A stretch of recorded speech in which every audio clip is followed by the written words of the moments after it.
আমরা মন্দিরে চলে এসেছি। আর এখান থেকেই মন্দির পুরো সাজানো হয়েছে।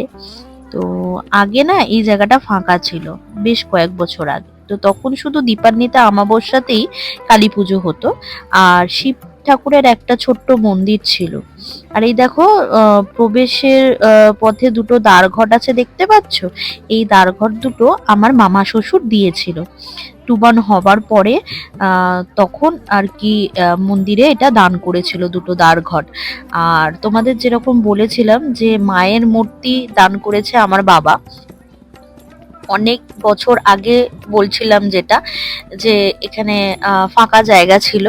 আর সেই ফাঁকা জায়গায় কালী পুজো হতো, আর ছোট্ট একটি মন্দির ছিল, শিবের মন্দির।